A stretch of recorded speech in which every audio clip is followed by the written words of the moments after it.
किताब में जब देखोगे 8.2 बनाने से पहले तो आपको एक टेबल नजर आएगा जहाँ पे आपको साइन के, कॉस के, टैन के, कोसेक के, सेक के, कॉट के सारे के 0 से लेकर 90 डिग्री तक के वैल्यू दिए होंगे।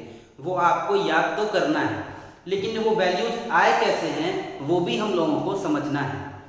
इसके लिए ज्योमेट्रिकली हम सारे वैल्यूज को निकालने का कोशिश करते हैं और एक बार जब वैल्यू हम ज्योमेट्रिकली निकाल लेंगे तब हम उस टेबल में पहुंचेंगे। एक और बात है कि आपको दिखेगा यहाँ पे कि यहाँ पे ना 0 डिग्री का हम बता रहे हैं और ना ही 90 डिग्री बता रहे हैं, यानी दो वैल्यूज को हम नहीं बता रहे हैं। तो ऐसा पहले क्यों हो रहा है उसको समझ लीजिए। एक और बात है कि अगर वीडियो देख रहे हो तो कॉपी और पेन ले लेना इस वीडियो के लिए, क्योंकि इंपॉर्टेंट होगा। अब देखो, पहले समझ लो कि आखिर 0 डिग्री का और 90 डिग्री का हम वैल्यू ज्योमेट्रिकली क्यों नहीं निकाल पाते हैं, ये भी समझ लो और उसको कैसे फिर निकला ये भी हम बताएंगे। तो देखो जरा इसको, अगर एक ट्राइंगल हम बनाते हैं ABC और हम मान लेते हैं कि B पर 90 डिग्री है, तो आप लोगों को मैंने बताया था कि एंगल A और एंगल C जोड़कर कितना होगा 90। क्यों होगा? क्योंकि अगर ये एंगल B खुद 90 हो गया और ट्राइंगल में 180 डिग्री ही हो सकता है, तो ये 90 हो गया तो बचता है और 90, यानी दोनों एंगल मिला के ही 90 होगा। तो आप सपोज करो कि यहीं पर 90 बन जाए एंगल A, ये B तो 90 है और अगर हमको थीटा, अगर जैसे यहाँ पर थीटा लेना है तो थीटा अगर मान लो 0 डिग्री लेते हैं तो 0 डिग्री का क्या मतलब हुआ? 0 डिग्री का मतलब बना कि कोई एंगल ही नहीं हुआ, और जब एंगल ही नहीं बना तो आप अज्यूम करो कि एक साइड है BC और यहाँ से आपसे कोई कहा कि AC ड्रॉ करना है 0 डिग्री पर, तो 0 डिग्री का मतलब क्या हुआ? 0 डिग्री का मतलब हुआ इसी के ऊपर, यही ना हुआ? 0 डिग्री का मतलब यही ना हुआ कि इसी के ऊपर इंक्लाइन करती है, तो दोनों लाइन कोइंसाइड कर गया, तो ट्राइंगल कहाँ बना? तो 0 डिग्री का कॉन्सेप्ट नहीं है। और अगर आप 90 डिग्री का देखो तो 90 डिग्री के लिए आपको क्या करना पड़ेगा? ये AC को ऐसे यहाँ पर यहाँ लाना होगा, यानी कहने का मतलब है ये आपका AB है और ऐसे ना AC ड्रॉ करना होगा, तब ना जाके आपका 90 डिग्री यहाँ भी बनेगा और यहाँ भी बनेगा, तो ये ट्राइंगल थोड़ी कभी बन पाएगा। इसका मतलब है, यहाँ से समझने वाला चीज है कि ये मिनिमम कम से कम 1 डिग्री होना चाहिए और मैक्सिमम कितना होगा? 89 डिग्री होगा, और पॉइंट में भी हो सकता है, लेकिन मोटा मोटी अगर इस बात को समझो तो 1 डिग्री कम से कम तो होगा और ये मैक्सिमम कितना होगा? 89 डिग्री। यानी इसीलिए हम 0 डिग्री और 90 डिग्री इनको ज्योमेट्रिकली हम लोग पढ़ नहीं सकते हैं। तो आप लोगों को हम 30 डिग्री, 45 डिग्री, 60 डिग्री का प्रूफ बताते हैं ज्योमेट्रिकली, और उसके बाद जब यूनिट सर्किल बताएंगे, अब इसके बाद वही यूनिट सर्किल ही बताना है, यूनिट सर्किल बताएंगे तब हम आपको 0 डिग्री का वैल्यू निकालना सिखाएंगे कैसे आया, और 90 डिग्री भी सिखाएंगे। तो आते हैं हम लोग अपने क्वेश्चन में। तो सबसे पहले हम लोग क्या करते हैं कि 30 डिग्री और 60 डिग्री का वैल्यू निकालते हैं और उसके बाद हम लोग 45 डिग्री निकालेंगे।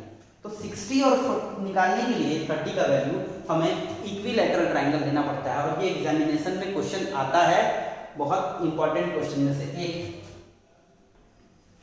और ये स्कूल एग्जामिनेशन में भी ये आ जाता है। तो आप देखिए इसका सॉल्यूशन अगर हम देखें या प्रूफ देखें, तो सबसे पहले हम एक इक्विलैटरल ट्राइंगल लेंगे।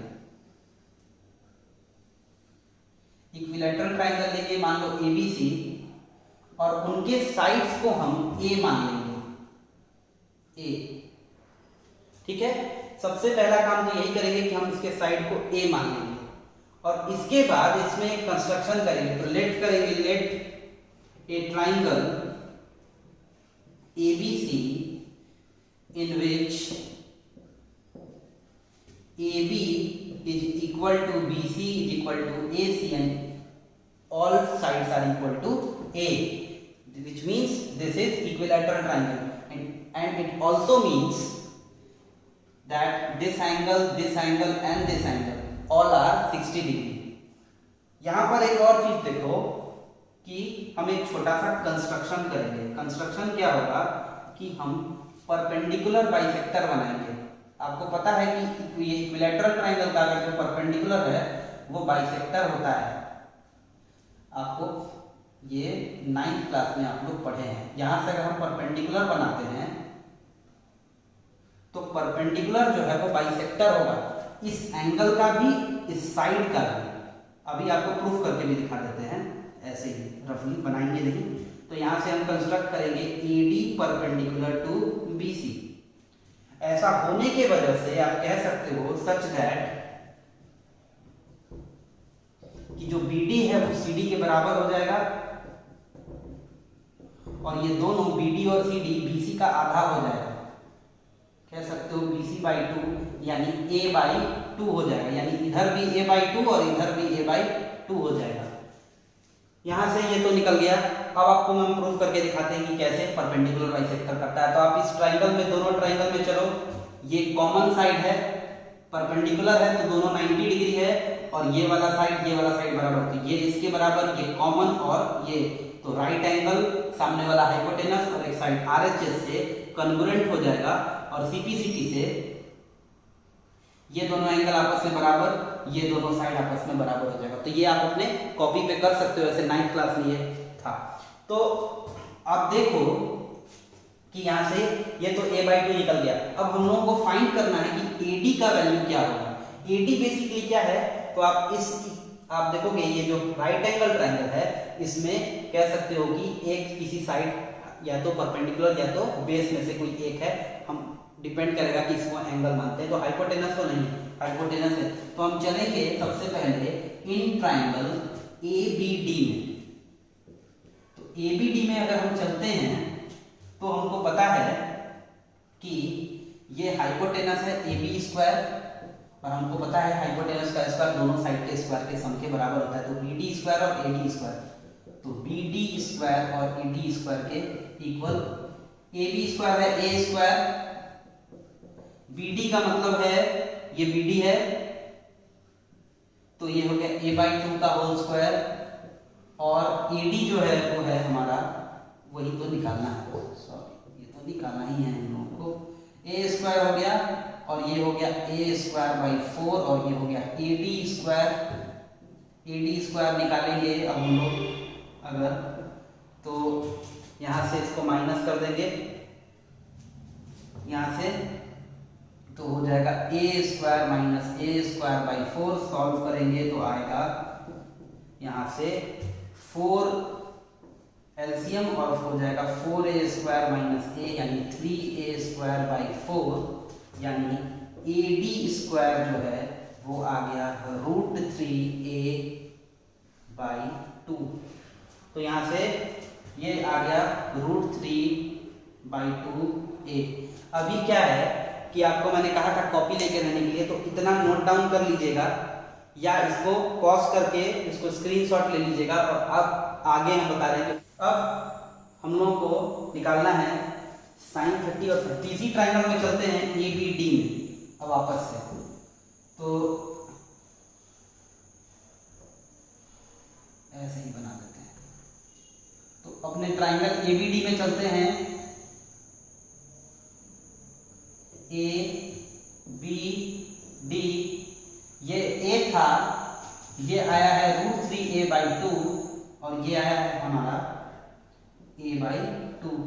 यहां पर है 60 डिग्री, यहां पर 30 डिग्री, क्योंकि बाइसेक्ट हो जा रहा है ये, तो 30 डिग्री हो जाएगा आधा होकर और ये हो जाएगी हमारा है 90 डिग्री। इसको नहीं लिखेंगे तो चलेगा काम। तो ये है हमारा ट्रायंगल। अब सबसे पहला काम करते हैं कि sin 30 sin 60 निकालते हैं। तो पहले साइन निकालते हैं और साइन निकालने के बाद फिर कॉस निकालेंगे, tan निकालेंगे, सब निकल जाएगा इसी से। तो सबसे पहले हम लोग साइन का वैल्यू निकालते हैं। हम इधर साइन लिख रहे हैं और इधर कॉस लिख रहे हैं, आपको पता चलते जाएगा। तो सबसे पहले साइन 30 डिग्री निकालते हैं। तो अगर ये 30 डिग्री मानते हैं साइन को, तो 30 के सामने होता है परपेंडिकुलर, और आपको हाइपोटेनस तो पता ही है कि 90 के सामने वाला है। तो कह सकते हो A के सामने BD और ये तो ठीक है AB होगा। तो sin 30 का वैल्यू क्या आता है, BD/AD, सामने BD और ये तो हाइपोटेनस AB। तो BD कितना है A/2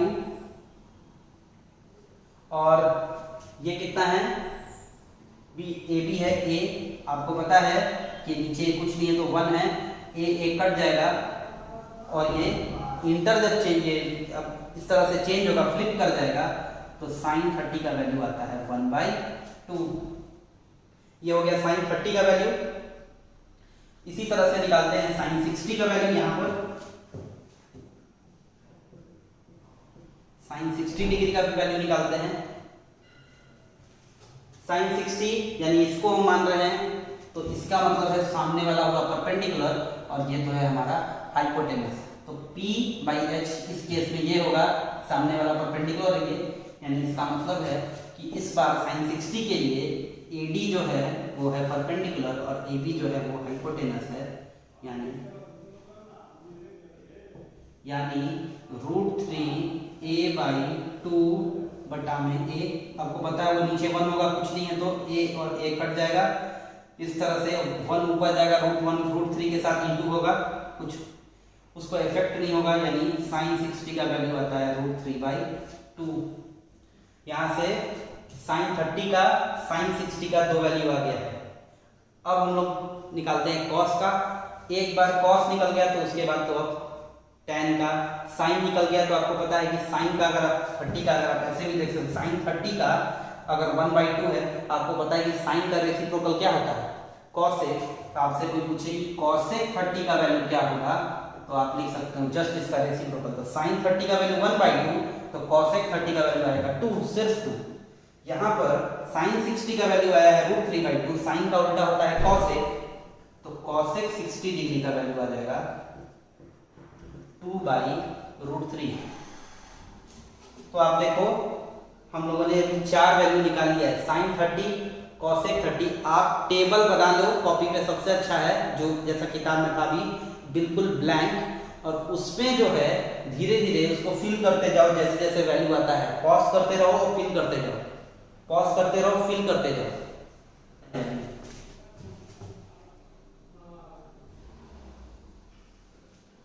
अब निकालते हैं हम लोग cos 30 डिग्री का वैल्यू।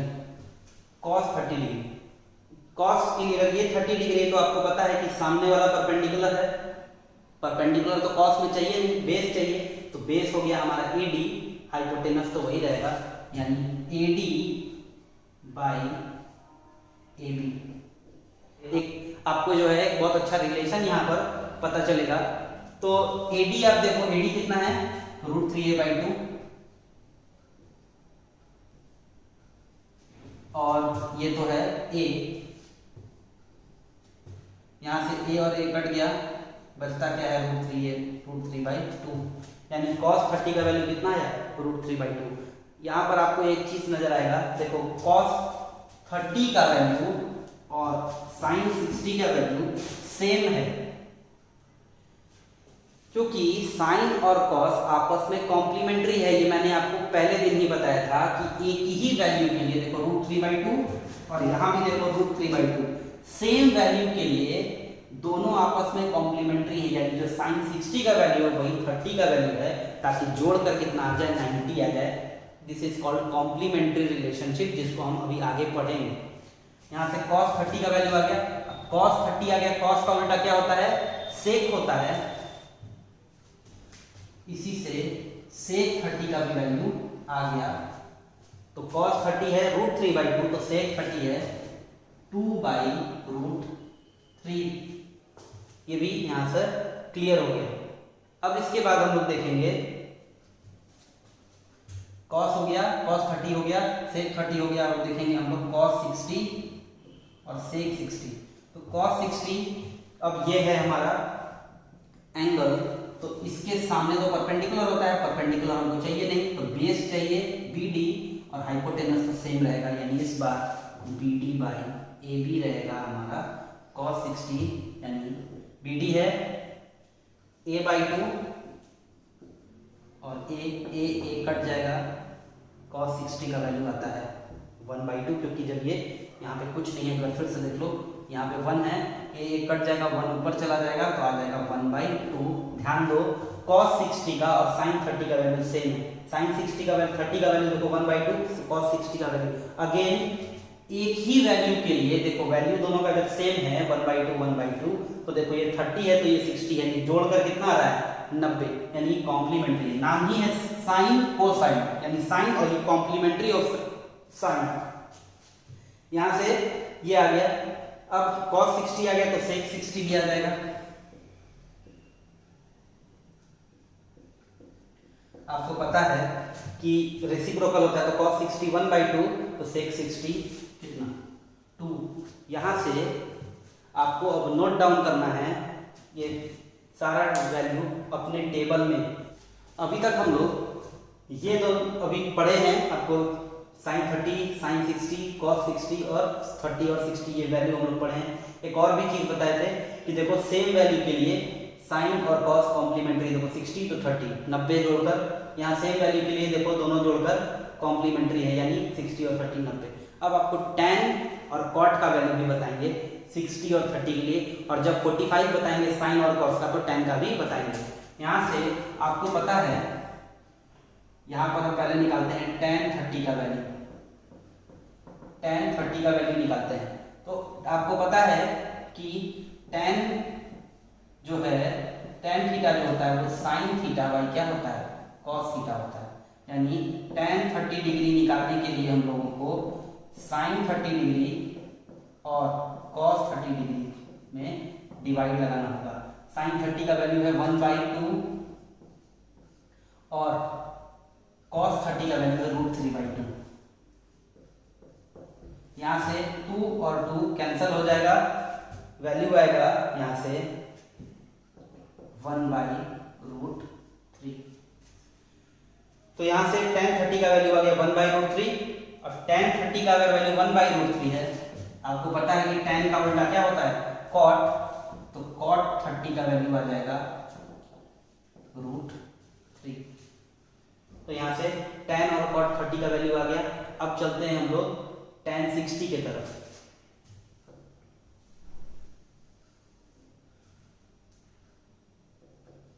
tan 60 यानी sin 60 और cos 60 को हमको डिवाइड लगाना होगा, तो tan 60 का वैल्यू हो जाएगा, sin 60 का वैल्यू है √3/2 और cos 60 का वैल्यू है 1/2। 1/2 कैंसिल, 1 तो नीचे रह जाएगा, यानी tan 60 का वैल्यू आता है √3, तो cot 60 का वैल्यू आता है, ये रेसिप्रोकल हो जाएगा, पलट जाएगा, अगर फ्लिप कर जाएगा तो हो जाएगा।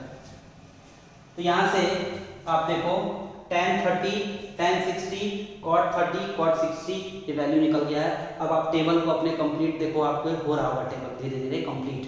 अब इसके बाद जो है हम लोग देखेंगे 45 डिग्री का वैल्यूज क्या क्या होता है geometrically.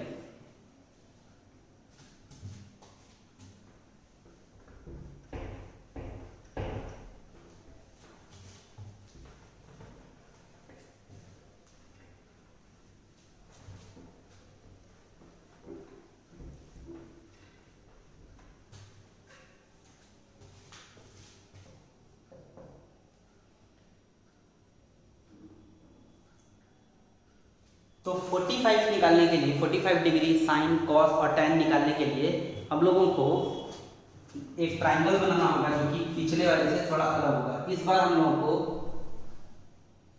Isosceles right angle triangle बनाना है। आइसोस्केलस राइट एंगल ट्राइंगल का मतलब होता है कि मान लो ए बी सी है, तो ये 90 डिग्री हो गया,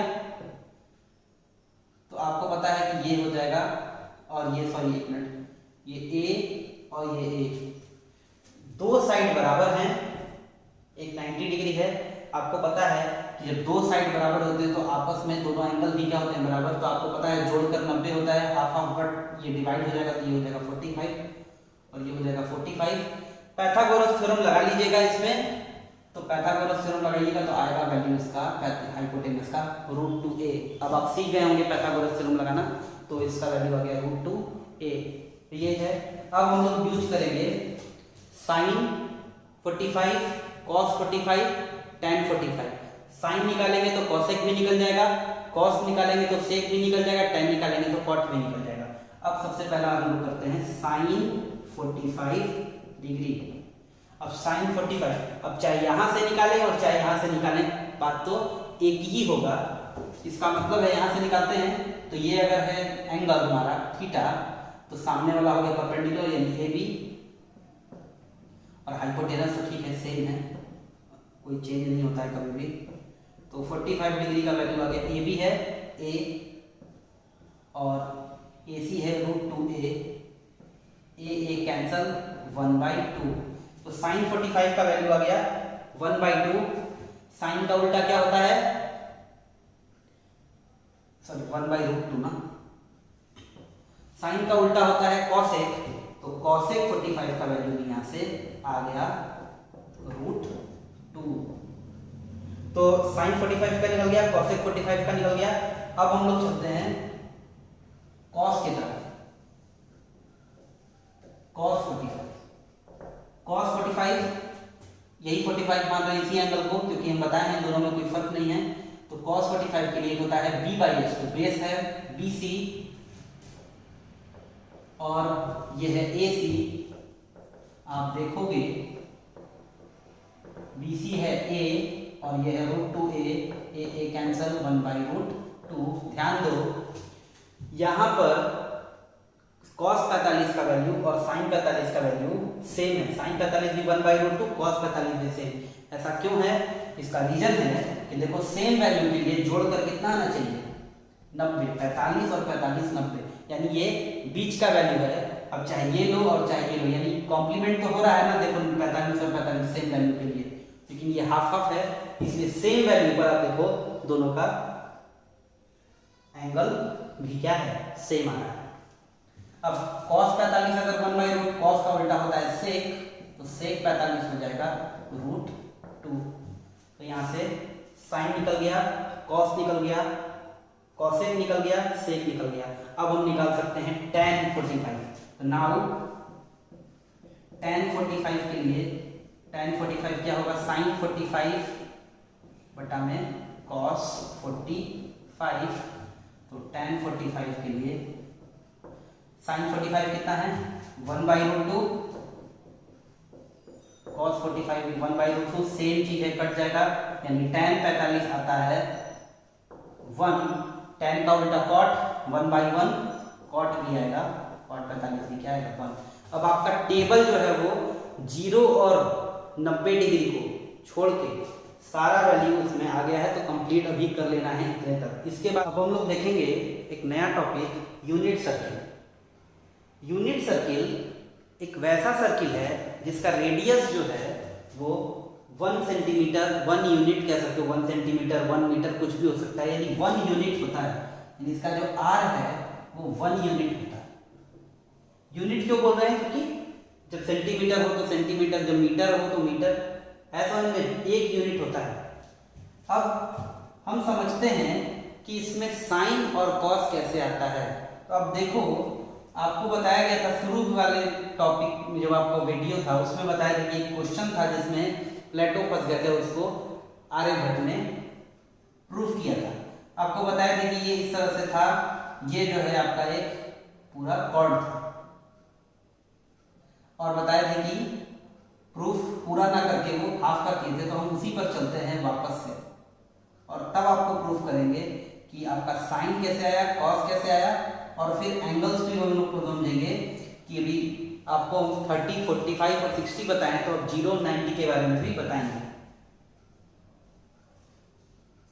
तो ये है हमारा ट्राइंगल, इसको मानते हैं हम लोग, ये है OAB। इसको पूरा कर, इसको अगर हम बढ़ा देंगे आगे यहाँ तक, तो ये हो जाएगा कॉर्ड, फुल कॉर्ड हो जाएगा, लेकिन हम इसको हाफ कॉर्ड बोल रहे हैं। आपको पता है हाफ कॉर्ड ही हमारा साइन है, अर्धज्या जिसको बोलते हैं। अब ये अर्धज्या कैसे, यानी AB जो है वो अर्धज्या है, पूरा फुल कॉर्ड है ज्या, ये आधा है, AB अर्धज्या है। तो प्रूफ करेंगे कि AB कैसे ही साइन है। यहाँ मानते हैं कि यहाँ पर बन रहा है angle that is called theta. अब थीटा ये है, ये हो जाएगा परपेंडिकुलर, ये हो जाएगा बेस, और ये हो जाएगा हाइपोटेनस। आपको पता है कि हाइपोटेनस कितना है, 1 यूनिट है। तो हम निकालते हैं सबसे पहले साइन। अगर हम साइन थीटा निकालते हैं तो साइन थीटा होता है परपेंडिकुलर बाई हाइपोटेनस, यानी ए बी बाई ओ ए, यानी साइन थीटा आता है, ए बी है हमारा, जैसे छोड़ देते हैं अभी ए बी, तो पी लिखने की जरूरत नहीं है, और एच जो है वो है कितना 1। आप देखोगे कि ए बी जो है वो किसके बराबर है, साइन थीटा के, यानी ए बी को हम साइन थीटा लिख सकते हैं, यानी ए बी जो है वही है हमारा साइन थीटा। उसी तरह से अब हम कॉस थीटा निकालते हैं। कॉस थीटा क्या होता है, बी बाई एच, तो O B by A B, O B by O A हो जाएगा, ओ बी बाई ओ ए हो जाएगा, यानी कॉस थीटा हो जाएगा ओ बी, और ओ ए तो है 1, यानी ओ बी बराबर आ जाएगा कॉस थीटा। तो ये आ गया हमारा कॉस थीटा। देखो ये अर्धज्या है, कॉर्ड का आधा है, देखो साइन प्रूफ हो गया, और ये इसका कॉम्प्लीमेंट्री है, ये कॉस प्रूफ हो गया। यानी जो आर्यभट्ट ने अर्धज्या यूज किया, अर्धज्या जो था वही देखो बाद में क्या कहलाया, साइन कहलाया। तो ये है हमारा। अब हमको समझना है कि अभी आपको पता है कि 0 डिग्री और 90 डिग्री का नहीं निकाले, तो अब थीटा जब 90 डिग्री होगा और 0 डिग्री होगा तब उसका वैल्यू क्या होगा, अब उसको हम लोग समझते हैं। तो ये जो आप देख रहे हो ओ ए, ये क्या है, रेडियस है। रेडियस तो आप देख लो कहीं भी घुमाएंगे तो ये चाहे क्लॉकवाइज हम घुमाएं और चाहे एंटी क्लॉकवाइज घुमाएं तो ये घूमेगा, तो ये रेडियस तो कहीं भी पहुंच सकता है। यानी ओ ए जो है ये घूमकर यहाँ भी आ सकता है, यहाँ भी आ सकता है, यहाँ भी आ सकता है। तो अब हम मान लो ओ ए को शिफ्ट करते हैं इस डायरेक्शन में, अज्यूम करो कि इस डायरेक्शन में हम ओ ए को शिफ्ट, ये मूव कर रहे हैं, रोटेट कर रहे हैं। तो ओ ए को जब मूव करेंगे तो कहाँ आ जाएगा, इस लाइन पर आ जाएगा ओ ए। आप देखो किसके लाइन में आ जाएगा, तो ये कॉस के लाइन में आ जाएगा, और जैसे जैसे इसको हम नीचे लाएंगे थीटा जो है डिक्रीज होगा। ये एंगल डिक्रीज होते होते होते होते एक ऐसा सिचुएशन आएगा कि जो ओ ए है वो कॉस थीटा के लाइन के साथ सुपर, ये कह सकते हो कि इसके ऊपर आ जाएगा, यानी कोइंसिडेंट हो जाएगा इस पर। यानी जो हमारा OB था उसी के साथ, OB था उसी के साथ ये साइड घटते घटते घटते घटते घटते घटते ये OA जो है घटते घटते वो इसी के ऊपर आ जाएगा। जब थीटा डिक्रीज हो जाएगा, यानी डिक्रीज होते होते इसी लाइन में आ जाएगा। जब थीटा कितना हो जाएगा, 0, जब थीटा 0 हो जाएगा तो ये OA यहाँ पहुंच जाएगा। तो आप देखो कि OA का लेंथ कितना है, तो OA है हमारा, OA है हमारा 1 यूनिट, और जब OA यहाँ पहुंच गया तो ये कौन सा लाइन है, कॉस थीटा का लाइन है। यानी कॉस, जब थीटा 0 डिग्री हो तो कॉस 0 डिग्री कितना होगा, 1 होगा। कॉस 0 डिग्री हो जाएगा 1। आया समझ में। साइन 0 कितना होगा, तो आप देखो कि साइन तो ये AB है, जैसे जैसे नीचे जा रहे हैं ये AB घटते जा रहा है, घटते जा रहा है, घटते जा रहा है, और जब ये इसके लाइन में आ जाएगा तो AB कुछ बचेगा ही नहीं। इसका मतलब है साइन 0 का वैल्यू होता है 0। यानी अभी आप अपने टेबल जो है उसको कंप्लीट कर लीजिए, आपको cos 0 और साइन 0 का वैल्यू आ गया। तो tan 0 का भी वैल्यू आ जाएगा। आपको पता है क्या होता है साइन बाई कॉस, तो साइन 0 डिग्री बटा में कॉस 0 डिग्री, यानी 0 बाई 1 कितना होगा, 0। tan 0 का वैल्यू आ गया यहाँ से 0।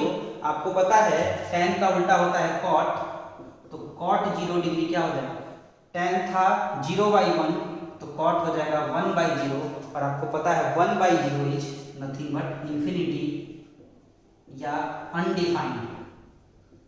आप देखोगे अनडिफाइंड लिखा होगा, इंफिनिटी, इंफिनिटी का सिंबल होता है ये। तो आप देखो cos 0, sin 0, tan 0, cot 0 आपका ये आ गया।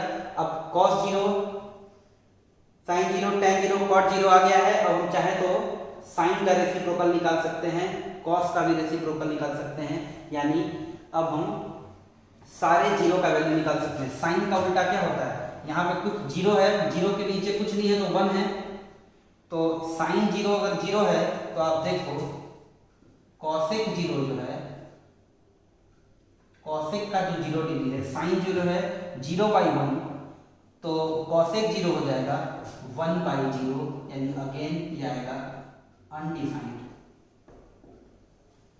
और उसी तरह से अगर आपसे cos 0 का उल्टा क्या होता है, सेक 0 अगर कोई कहे निकालने के लिए, तो सेक नीचे कुछ नहीं है तो 1 है, यानी 1/1, यानी cos 0 1 है तो सेक 0 भी क्या होगा 1 है।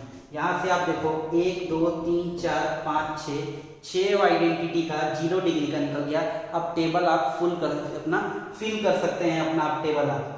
अब इसके बाद हम लोग देखते हैं 90 डिग्री का क्या होगा, कॉस में, साइन में, टैन में, कॉट में, बाकी सब में।